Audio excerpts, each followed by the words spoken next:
이 모든 것을 내가 마음에 두고 이 모든 것을 살펴본즉 의인들이나 지혜자들이나 그들의 행위나 모두 다 하나님의 손안에 있으니 사랑을 받을는지 미움을 받을는지 사람이 알지 못하는 것은 모두 그들의 미래의 일들임이니라. 모든 사람에게 임하는 그 모든 것이 일반이라. 의인과 악인, 선한 자와 깨끗한 자와 깨끗하지 아니한 자, 제사를 드리는 자와 제사를 드리지 아니하는 자에게 일어나는 일들이 모두 일반이니 선인과 죄인, 맹세하는 자와 맹세하기를 무서워하는 자가 일반이로다. 모든 사람의 결국은 일반이라. 이것은 해 아래에서 행하시는 모든 일 중에 악한 것이니 곧 인생의 마음에는 악이 가득하여 그들의 평생에 미친 마음을 품고 있다가 후에는 죽은 자들에게로 돌아가는 것이라.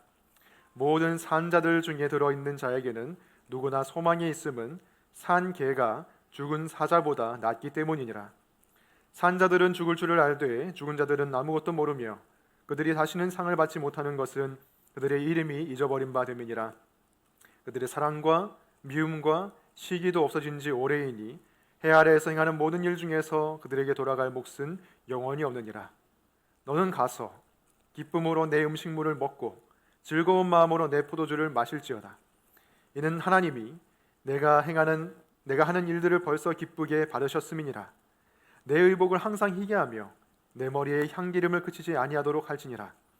내 헛된 평생의 모든 날 곧 하나님이 해 아래에서 내게 주신 모든 헛된 날에 내가 사랑하는 아내와 함께 즐겁게 살지어다. 그것이 내가 평생에 해 아래에서 수고하고 얻은 내 몫이니라.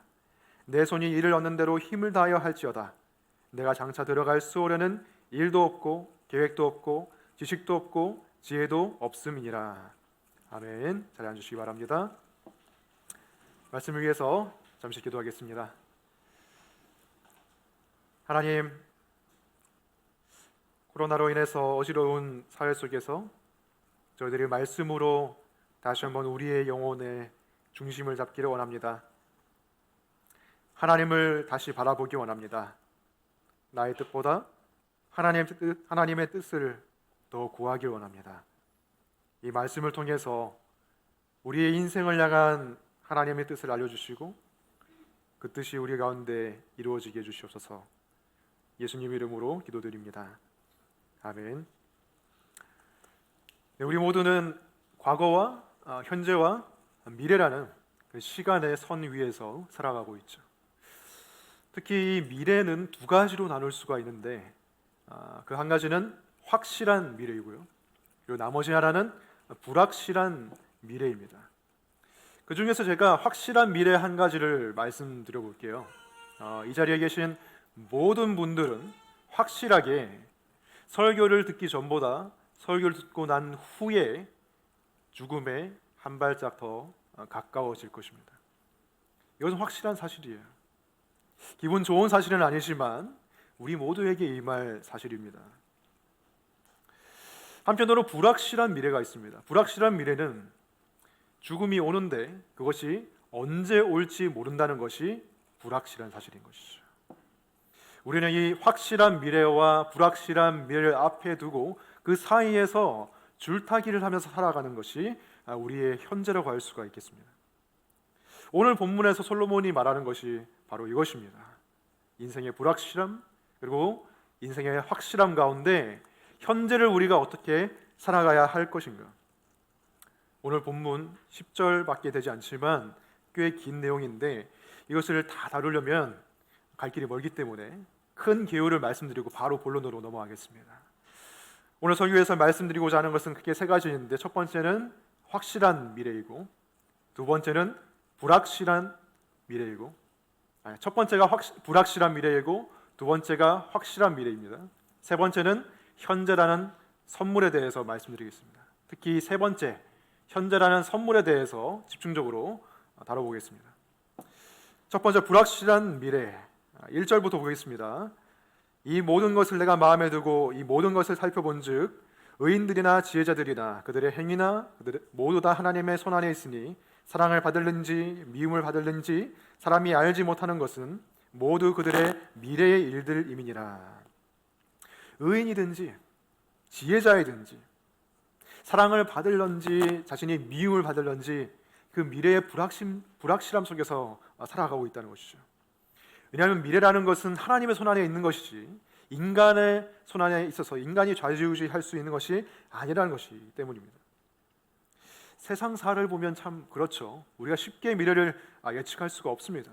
저 사람 분명히 미움받을 행동을 했고 미움을 받을 것이라고 예상을 하는데 좀 있다 보니까 그 사람이 사랑을 받고 있는 것을 우리가 보게 되고, 반대로 사랑을 받을 사람이 미래에 미움을 받는 것을 우리가 보게 되는 것이죠. 그 불확실함이 우리에게는 불안함을 만들어냅니다. 내가 어떻게 될지 모른다는 그 사실 때문에 평안함을 잃어버리게 되는 것이죠. 가장 안타까운 것은 미래에 어떤 일이 일어날지 그것에 마음이 온통 빼앗겨서 내가 미움을 받을지 사랑을 받을지 성공할지 실패할지, 요즘 같은 시기에는 코로나에 걸릴지 걸리지 않을지 그 미래에 온통 마음이 빼앗겨서 현재를 괴롭게 보내는 것입니다. 현재를 빼앗겨 버리는 것입니다.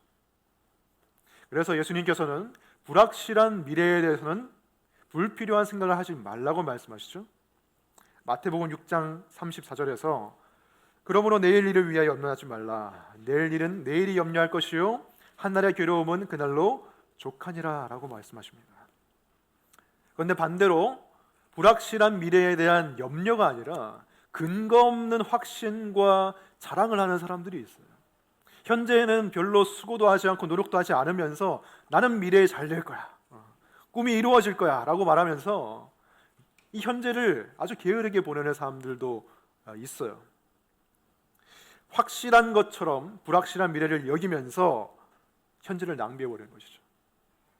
잠언 27장 1절 말씀 이렇게 말합니다. 너는 내일 일을 자랑하지 말라. 하루 동안에 무슨 일이 일어날는지 네가 알 수 없음이니라. 영국의 유명한 기독교 작가인 C.S. 루이스가 스크루테이프의 편지라는 그런 책을 썼는데요. 거기 보면 선배 마귀가 후배 마귀에게 인간을 어떻게 유혹할 것인지 조언을 해줍니다. 그 중에 한 대목이 있는데 소개해드리겠습니다.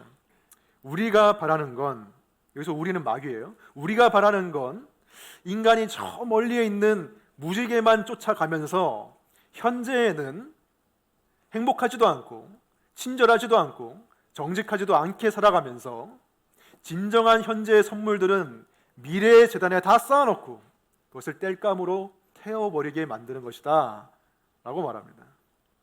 여러분, 마귀가 원하는 게 이것이죠. 미래에 온통 시선이 쏠려 있고 현재라는 선물은 다 땔감으로 태워버리고 낭비해버리는 거예요. 반대로 하나님께서 원하시는 것은 무엇입니까? 현재라는 선물을 충실하게 누리는 것이 하나님의 뜻입니다. 두 번째로 우리에게는 확실한 미래가 있습니다. 그 확실한 미래 때문에 우리에게 지혜가 주어지고요, 그 확실한 미래 때문에 현재의 삶이 빛나게 돼요. 그 확실한 미래는 모든 사람에게 예외 없이 임하게 되는 것입니다. 2절 말씀을 보시면 모든 사람에게 임하는 그 모든 것이 일반이라. 의인과 악인, 선한 자와 깨끗한 자와 깨끗하지 아니한 자, 제사를 드리는 자와 제사를 드리지 아니하는 자에게 일어나는 일들이 모두 일반이니 선인과 죄인, 맹세하는 자와 맹세하기를 무서워하는 자가 일반이로다. 즉 착한 사람이나 악한 사람이나 예배를 드리는 사람이나 예배를 드리지 않는 사람이나 맹세하는 사람이나 그렇지 않은 사람이나 모두에게 일반적으로 임하는 것이 있다. 그것이 무엇인가? 3절 말씀 보겠습니다. 모든 사람의 결국은 일반이라. 이것은 해 아래에서 행해지는 모든 일 중에 악한 것이니 곧 인생의 마음에는 악이 가득하여 그들의 평생에 미친 마음을 품고 있다가 후에는 죽은 자들에게로 돌아가는 것이라. 바로 죽음이 모든 사람에게 예외 없이 임하는 확실한 미래라는 것입니다. 그런데 솔로몬은 이 죽음이 악한 것이라고 말하고 있습니다. 죽음은 본질적으로는 악한 것이에요. 왜? 죄의 결과로 죽음이 들어왔기 때문이죠. 그래서 솔로몬은 인간의 평생이 미친 마음을 품고 죄를 짓다가 죄의 결과로 인해서 죽음을 맞이하는 것이라고 말하고 있습니다. 이렇게 죽음은 악한 것이지만 우리가 하나님의 지혜를 갖고 있으면 이 죽음이 우리에게 우리의 삶을 빛나게 만들어줍니다. 불확실한 미래는 우리에게 불안과 어리석음을 주지만 확실한 미래는 우리에게 지혜를 줄 수가 있어요. 죽음이라는 어둠이 있기 때문에 우리는 현재를 빛나게 살아갈 수가 있습니다. 4절이 그것을 말하고 있는데요. 4절 말씀 보겠습니다. 모든 산자들 중에 들어있는 자에게는 누구나 소망이 있음은 산 개가 죽은 사자보다 낫기 때문이니라. 삶의 소망이 있는 이유가 무엇이라고 말합니까? 산 개가 죽은 사자보다 더 낫다는 거예요. 여러분, 개와 사자가 비교가 됩니까? 물론 요즘에 반려견을 키우시는 분들이 많기 때문에 나의 개는 동물원 사자보다 훨씬 더 소중해 라고 생각하시는 분이 많겠지만은, 일반적으로 봤을 때 사자가 가지고 있는 그 강함과 그 위험은 개가 가지고 있는 강함과 위험보다 훨씬 더 위대합니다. 훨씬 더 위대해요.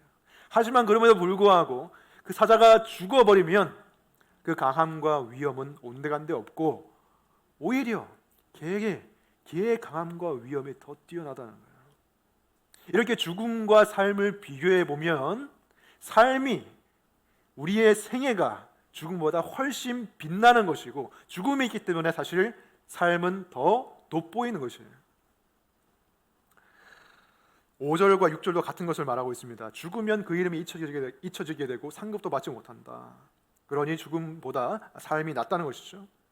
6절 마지막에는 해 아래에서 행하는 모든 일 중에서 그들에게 돌아갈 몫은 영원히 없느니라 라고 말하는데, 해 아래, 즉 이 세상에서 일어나는 모든 일들은 죽고 나면 그 죽은 사람과는 아무 상관이 없게 된다. 물론 우리는 죽음 뒤에 내세가 있다는 것을 알고 또 믿고 있습니다. 천국과 지옥이 있죠. 하지만 솔로몬이 지금 말하고 싶은 것은 죽음 이후에 우리가 어떻게 잘 살 것인가를 말하고 있는 것이 아니라 그 이전에 현재의 삶을 우리가 어떻게 더 잘 살아갈 것인가에 더 초점을 맞추고 있어요. 그것이 오늘 설교의 중심 주제입니다. 그래서 이제 세 번째 포인트로 넘어가겠습니다. 현재라는 선물. 때때로 우리가 성경의 가르침을 듣다 보면, 또는 설교를 듣다 보면은 현재보다는 다른 시제에 좀 더 이렇게 초점을 맞추는 것을 우리가 보게 돼요. 예수님의 죽음과 부활, 그것은 과거에 일어난 일이죠. 그래서 우리의 시선을 과거로 향하게 만듭니다. 한편으로 예수님의 재림 그리고 천국의 소망, 이것은 미래에 일어날 일이기 때문에 우리의 시선이 미래로 향하게 만듭니다. 그러면 현재는 어디 있는가? 현재에 대한 가르침은 마치 좀 부족한 것처럼 느껴질 때가 있어요. 천국이 그렇게 좋은 곳이라면, 천국이 우리가 꼭 가야만 하는 곳이라면, 지금 이 세상, 지금 이 현재는 우리가 스킵하고 뛰어넘고 천국으로 바로 가면 되지 않겠느냐라는 생각이 들기도 해요. 하지만 여러분, 예수님의 죽으심과 부활 그리고 재림과 천국의 소망은 사실 우리가 현재를 더 충실히 살아가기 위해서 주어진 것입니다.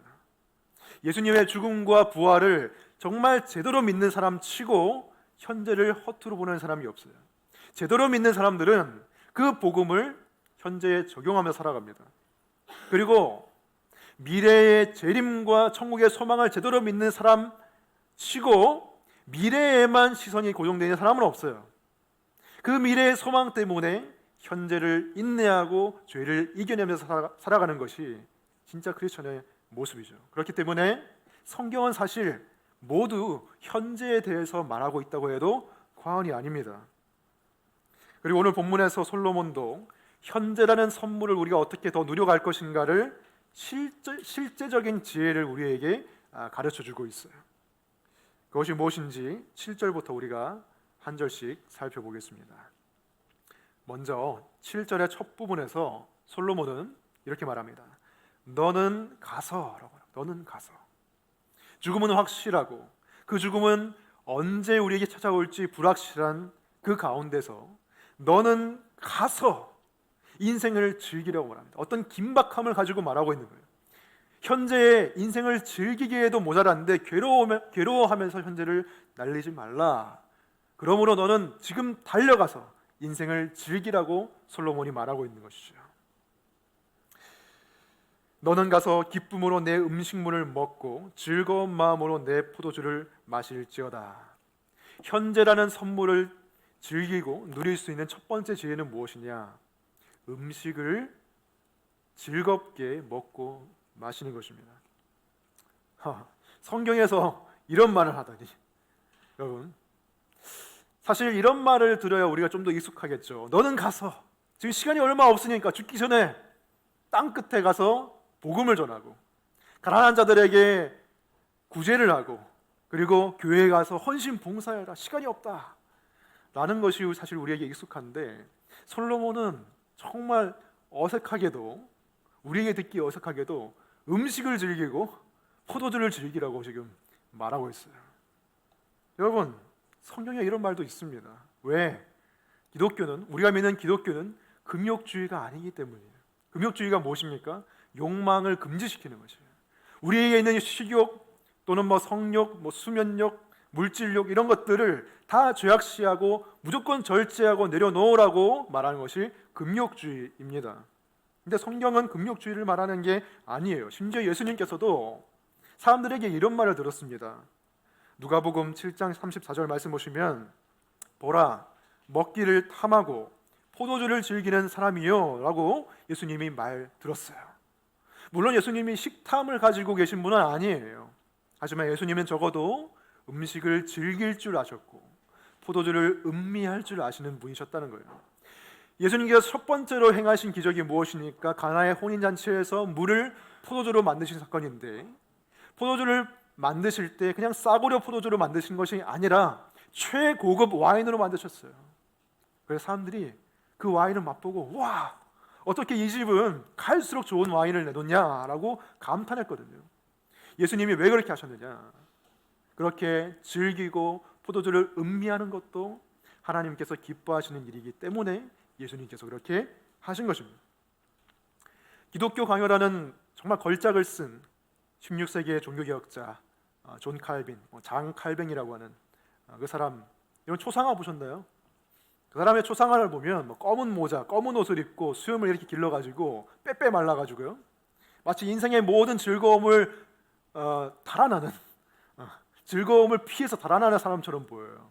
금욕주의자처럼 보입니다. 근데 존 칼빈은 금욕주의자가 아니었어요. 그 사람은 스위스 제네바에서 목회하면서 제네바시에 자신의 목회 사례를 요구하는데, 돈 외에 무엇을 요구했냐면은 1년에 포도주 950리터를 요구했습니다. 950리터면은 거의 1톤이죠. 어마어마한 양을 요구했습니다. 왜? 포도주를 즐겼기 때문이에요.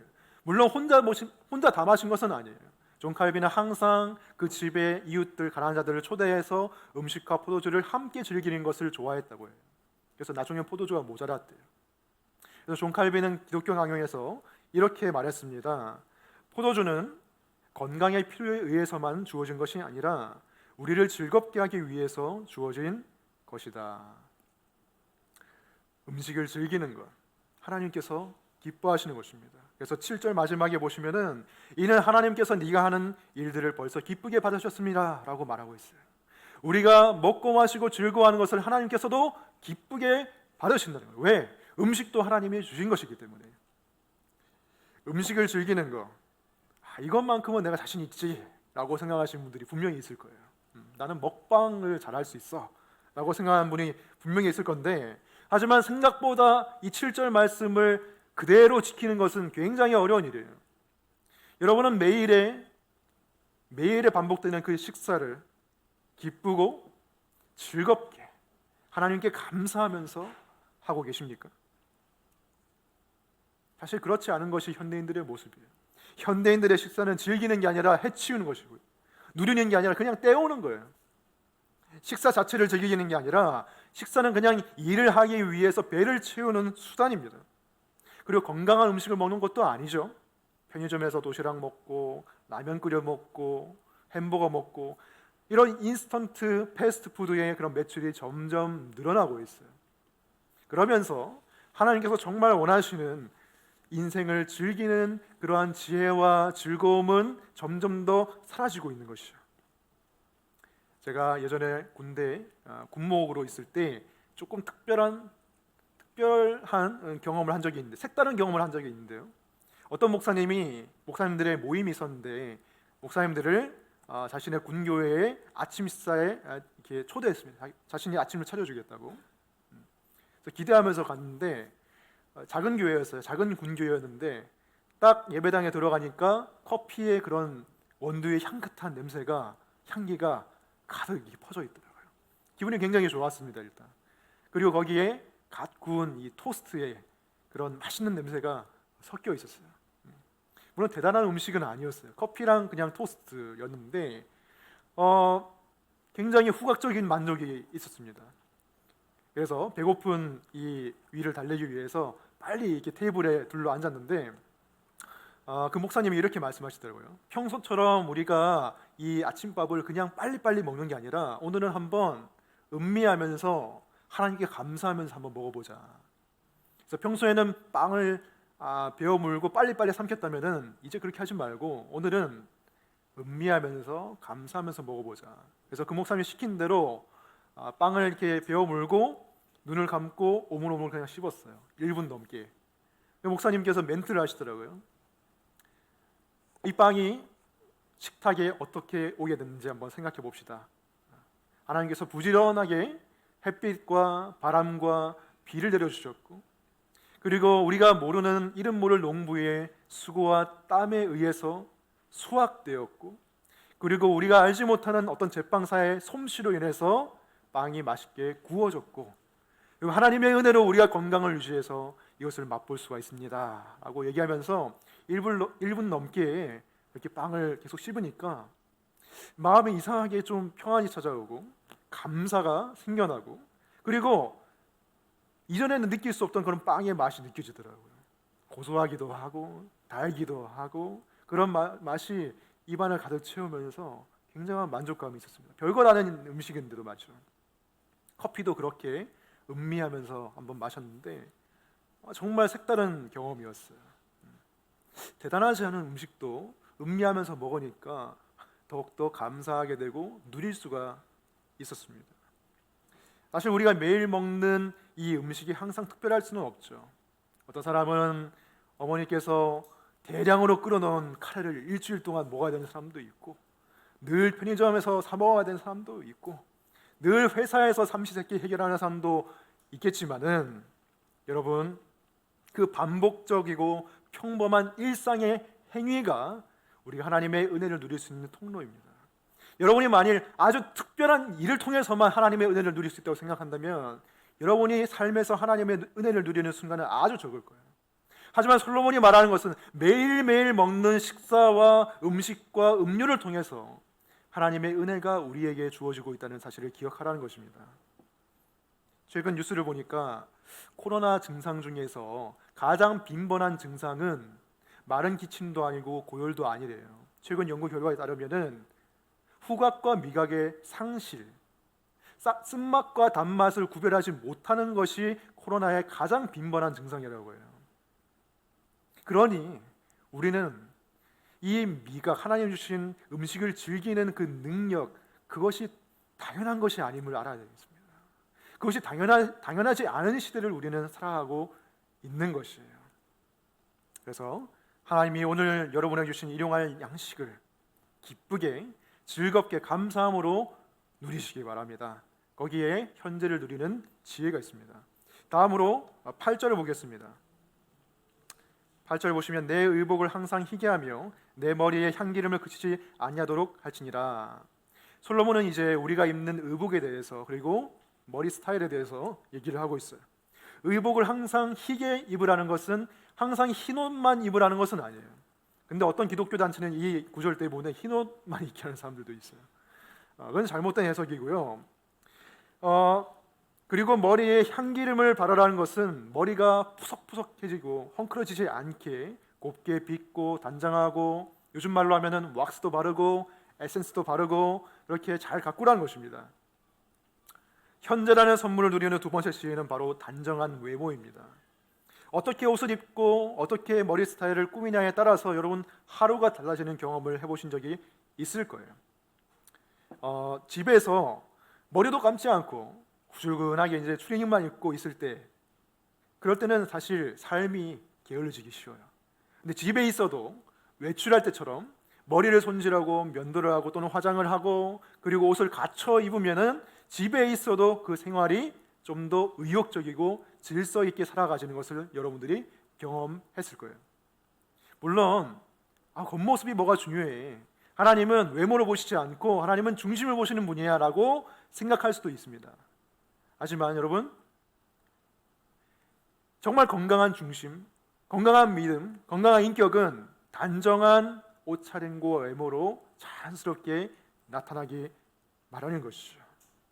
건강한 인격을 가진 자 치고 막 머리가 헝클어진 채로 다니고 옷을 세탁하지 않고 더럽게 다니는 사람은 없어요. 특히 기독교인은 자신의 모든 생활과 모든 태도와 그런 옷차림을 통하여서 하나님의 아름다움과 하나님의 영광을, 하나님의 질서와 조화를 드러내야 하는 사명도 가지고 있습니다. 단정한 외모를 가꾸는 것은 기독교인이기 이전에도 사실 중요한 거예요. 하나님의 형상대로 지음받은 인간으로서 인간의 존엄함과 품격과 품위를 지키는 데에도 단정한 외모는 필수적인 것입니다. 2차 세계대전 당시에 폴란드에 있는 이 아우슈비츠 수용소에 끌려갔다가 살아남은 사람이 죽음의 수용소에서라는 책을 냈습니다. 자신이 거기서 겪은 일들을 책으로 풀어낸 것인데 그 사람의 이름이 빅터 프랭클이에요. 당시의 경험을 쓴 것을 보면은 거기서 600만 명이 넘는 유대인들이 학살당하고 죽었다고 합니다. 수많은 유대인들이 정말 지옥 같은 삶을 보냈고 개, 돼지만도 못한 취급을 받으면서 인간 이하의 대우를 받으면서 삶을 점점 포기해버렸어요. 근데 그 삶을 포기하는 증상이 뭐냐면은 매일 씻던 것을 중지하고 씻지 않게 되고 옷도 그냥 대충 입게 되고 그렇게 점점 자신이 하던 일상의 행위들을 멈추기 시작하더라는 것입니다. 그래서 이 빅터 프랭클은 자신이 그렇게 하지 않기로 다짐했어요. 그래서 매일 배급되는 컵에 이 한 컵의 물만 배급되는데 거기서 반은 마시고 반은 얼굴과 몸을 씻었다고 합니다. 그리고 깨진 유리 조각을 주워 가지고 면도를 매일매일 했대요. 그리고 절대로 신발을 구겨서 신지 않았다고 합니다. 왜 그렇게 했느냐? 그렇게 나치가 유대인들을 인간 이하로 취급해도 나는 여전히 인간이라는 것을, 나는 여전히 하나님의 형상대로 지음받은 품격 있는 자라는 것을 스스로 지키려고 했던 것이에요. 그 삶의 의지가 단정한 외모를 가꾸는 것으로 나타난 것입니다. 그 덕분에 이 빅터 프랭클이라는 사람은 좋은 혈색을 비교적으로 유지하면서 이 사람은 노동력으로 쓸 수 있겠다. 그래서 가스실로 끌려가지 않았다고. 단정한 옷차림과 외모를 가꾸며 사는 것은 하나님의 뜻입니다. 패션, 헤어스타일, 이런 시각적인 아름다움을 추구하는 것은 하나님께서 주신 복입니다. 근데 어떤 기독교 단체는 목걸이, 귀걸이 못하게 하고 딱 붙는 바지 못 입게 하고 화장도 못하게 한다고 해요. 실제로 그런 단체가 있습니다. 지나치게 금욕적이고 이렇게 절제하는 것도 사실 복음적인 게 아니에요. 왜? 나는 절제하고 나는 그렇게 금욕적인 생활을 하기 때문에 나는 다른 사람들보다 더 의롭다라고 생각하는 것은 복음적인 것이 아닙니다. 때때로 교회 안에서 조금 보면 멋쟁이 같은 분들이 계시죠. 근데 그런 분들을 보면서 어떤 사람은 막 비판하고 정죄해요. 아니 교회에 다니는 사람이 저렇게 검소하지 않게 멋을 부리면 되겠냐라고 마음속으로 또는 말로 그렇게 표현을 하는데 그것은 복음적인 것이 아닙니다. 자유가 있어요. 우리에게는. 우리의 의로움은 금욕이 아니라 우리의 의로움은 예수 그리스도예요. 반대로 패션과 머리 스타일과 외모가 우상이 되어서는 안 되겠죠.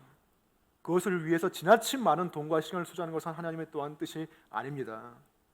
그래서 하나님이 허락하신 테두리 안에서 단정한 외모를 가꾸시고 그리고 시각적인 즐거움, 아름다움도 추구하며 사시기 바랍니다. 그것 또한 현재를 누릴 수 있는 지혜입니다. 계속해서 9절 말씀을 보겠습니다.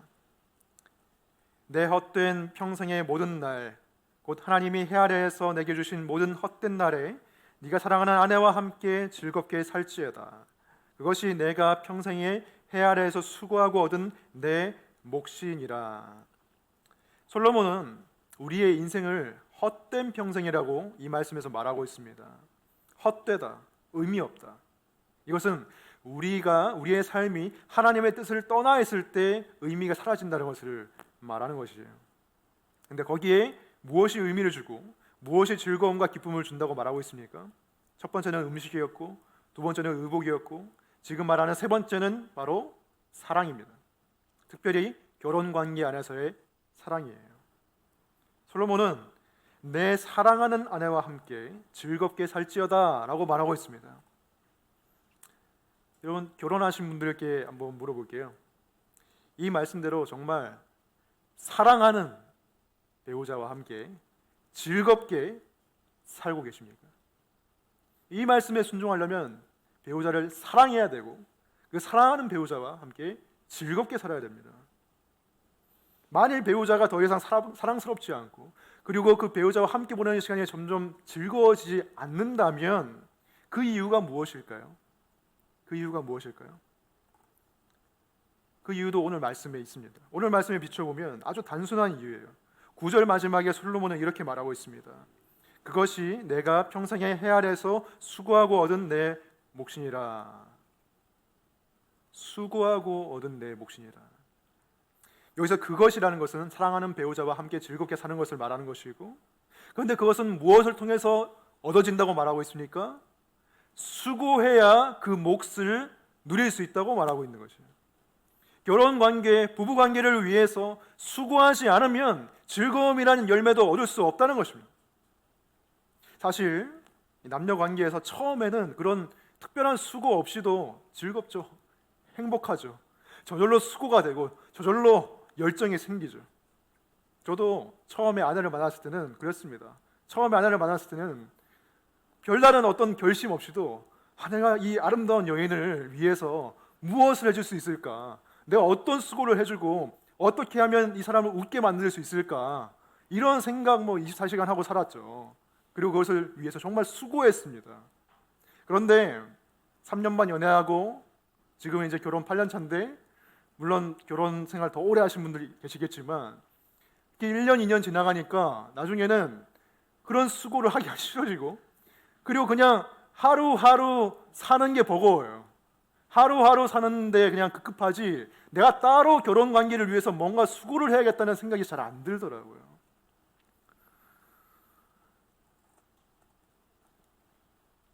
많은 결혼 생활 가운데 그런 게 있다고 생각합니다. 다른 영역에서는, 인생의 다른 영역에서는 수고를 해요. 왜? 수고를 해야 열매를 얻을 수 있으니까.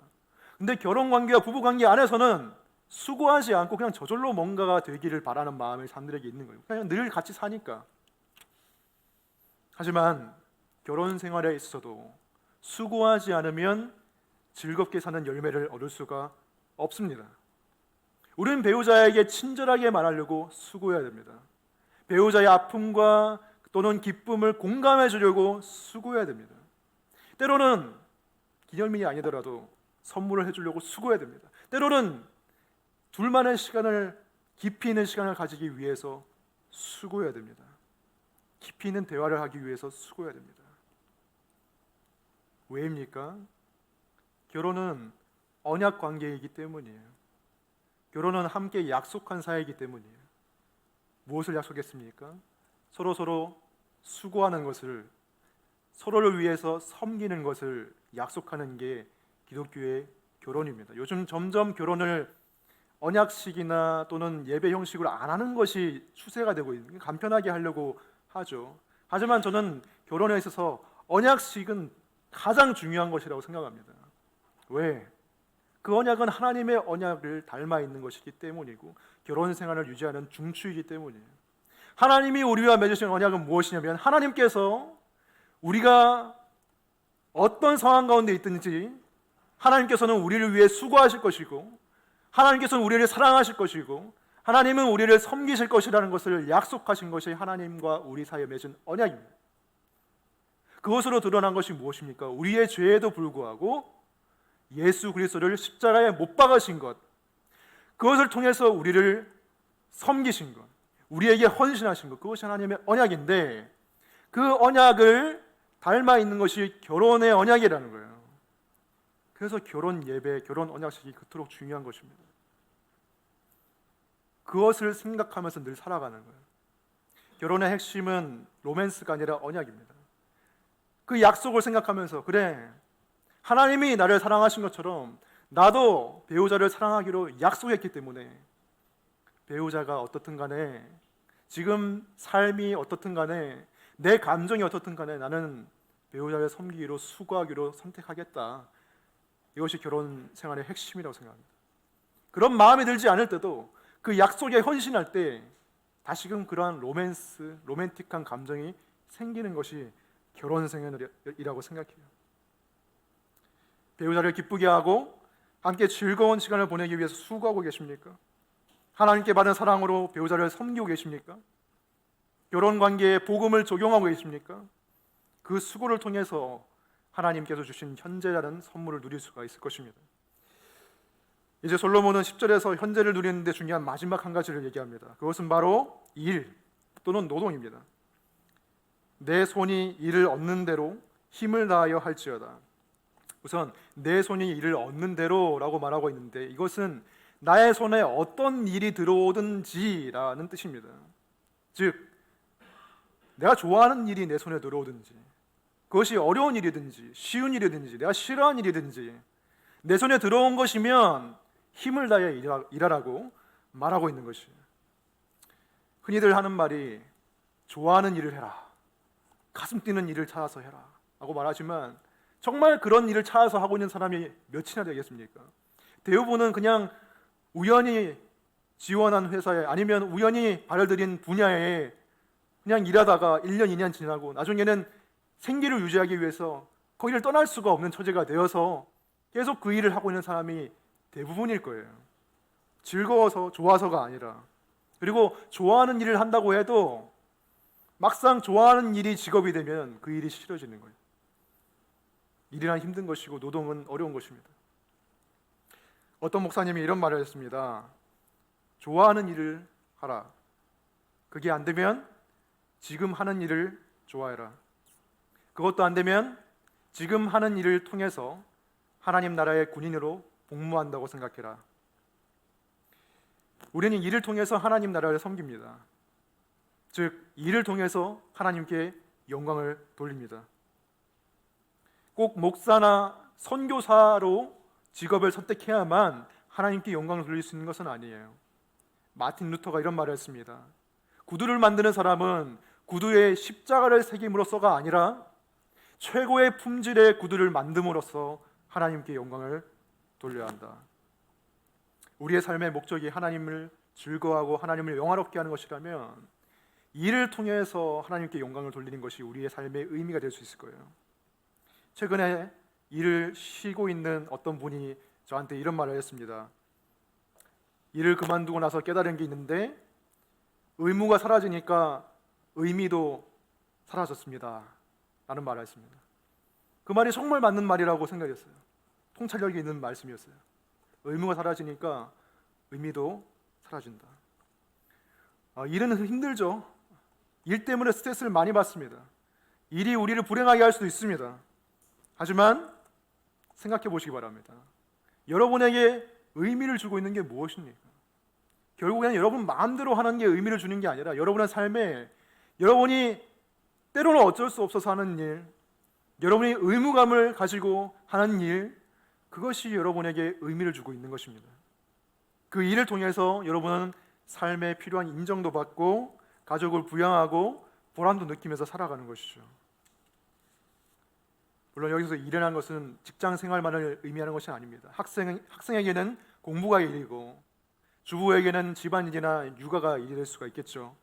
그것이 무엇이든지 골로새서 3장 23절 말씀처럼 무슨 일을 하든지 마음을 다해 죽게 하듯 하면 하나님께서 그것을 예배로 받으시고 하나님께서 그것을 기쁘게 받으실 것입니다. 그것이 현재라는 선물을 누리는 지혜입니다. 이제 한 가지만 말씀드리고 설교를 마무리하겠습니다. 오늘 우리가 읽은 1절부터 10절까지의 내용을 본문을 잘 살펴보면 처음 부분과 마지막 부분은 죽음에 관한 내용이고 그 사이에 있는 것은 현재에 관한 내용이라는 것을 알 수가 있습니다. 마치 현재를 괄호처럼 죽음이 감싸고 있는 것이죠. 이것을 통해서 솔로몬이 무엇을 말하려고 하는가? 죽음이 주는 두 가지 가르침을 현재에 기억하고 살아라는 것입니다. 첫 번째 가르침은 무엇이었습니까? 산 개가 죽은 사자보다 낫다는 것이죠. 즉 죽음이 삶을 소중하게 만들고 빛나게 만든다는 것입니다. 죽음이 있기 때문에 삶이 소중하다는 뜻입니다. 두 번째 가르침은 무엇입니까? 오늘 10절에 보면 네가 장차 들어갈 수로는 일도 없고 계획도 없고 지식도 없고 지혜도 없다. 즉 그 모든 일도 언젠가는 끝이 난다라는 것을 말하고 있습니다. 끝이 있기 때문에 이 세상의 선물들, 그것을 전부인 것처럼 생각하며 살아가지 말라는 것입니다. 이 두 가지는 연결되어 있는 가르침이에요. 이 두 가지에서 균형을 잡아야 우리는 현재를 건강하게 살아갈 수가 있어요. 죽음 때문에 삶이 빛난다, 소중하다. 하지만 죽음이 있기 때문에 우리가 누리는 그 음식, 의복, 사랑, 일, 그것은 유한하다. 그 유한한 것에 목매며 살면 안 된다. 그것을 말하고 있는 것입니다. 전도서 3장 11절 말씀은 하나님께서 사람들에게 영원을 사모하는 마음을 주셨다고 말합니다. 영원을 사모하는 마음을 주셨기 때문에 우리는 영원한 것으로만 만족할 수 있고, 앞서 말했던 음식과 의복과 사랑과 일, 이것은 영원한 것이 아니기 때문에 우리의 마음을 만족할 수가 없는 거예요. 저는 이런 불만족을 너무 자주 느끼며 살아갑니다. 너무 자주 느껴요. 욕심이 많아서 그런지 모르겠는데 음식을 먹어도 먹고 나면 뭔가 허전하고요, 더 먹어야 될 것 같고 실제로는 배부른데, 멋있는 옷을 입어도 그때뿐이지 나중에는 실증나고 왜 옷이 없지? 이런 생각이 들고, 일을 아무리 열심히 해도 누군가에게 인정을 받아도 나중에는 허무해져요. 공허함이 남습니다. 사랑도 마찬가지예요. 아무리 친밀한 감정이 일순간 있었다 할지라도 곧 이내 공허하고 허무해집니다. 왜 그렇습니까? 우리의 마음은 영원한 것을 바라고 있기 때문이죠. 우리의 마음은 이 세상의 것으로는 다 만족시킬 수 없기 때문이죠.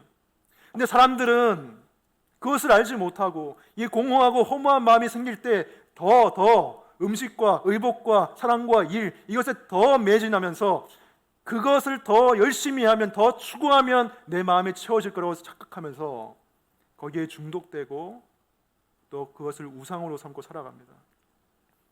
하지만 그것은 우리에 내려져 있는 답이 아니에요. 우리에게는 확실한 미래가 있습니다. 그것은 무엇입니까? 여러분이 예수 그리스도를 믿는다면, 예수 그리스도께서 여러분의 죄를 씻어주시고 부활의 소망이 여러분 안에 있다면 우리는 천국에 가게 될 것입니다. 그 천국에서 우리는 영원을 사모하는 마음이 만족하게 될 것입니다. 그곳에서 이 땅의 음식으로 채워지지 않았던 그 영적인 허기가 채워질 것이고, 이 땅의 의복이 가려주지 못했던 우리의 더러움과 수치가 그리스도의 아름다움과 의로움으로 입혀질 것이고, 그리고 이 땅의 사랑으로 우리에게 만족시키지 못했던 진정한 친밀함이, 하나님과의 친밀함, 이웃들과의 친밀함이 거기서 주어질 것이고, 그리고 일에서 우리가 다 누리지 못했던 명예와 인정과 칭찬과 보람이 그 천국에서 다 채워질 것입니다. 그리고 무엇보다도 그 모든 것을 주시는 하나님의 영원한 임재가 우리의 마음을 채울 것입니다. 그러므로 이 땅에서 여러분이 음식과 의복과 사랑과 일에서 어떤 불만족과 공허와 허무를 느낀다면 그 허무가 바로 천국을 소망하라는 신호라는 것을 기억하시기 바랍니다. 그 허무는 언젠가 채워질 것입니다. 그것이 우리의 확실한 미래입니다. 죽음만이 확실한 미래가 아니라 그 죽음을 넘어서서 우리의 텅 빈 마음이 채워지는 것이 우리의 확실한 미래이고, 하나님을 영원토록 즐거워하고 영화롭게 하는 것이 우리의 확실한 미래입니다. 그 믿음 때문에 우리는 이 땅의 현재의 선물을 누리기는 하되 그것이 전부인 것처럼 살아가지는 않을 것입니다. 우리에게 주어진 현재라는 그 선물, 그것을 정말 감사함으로, 즐거움으로, 기뻐함으로 그것을 통해서 하나님의 은혜를 누리고 하나님께 영광을 돌리는 저와 여러분 되시기를 축원합니다. 기도하겠습니다.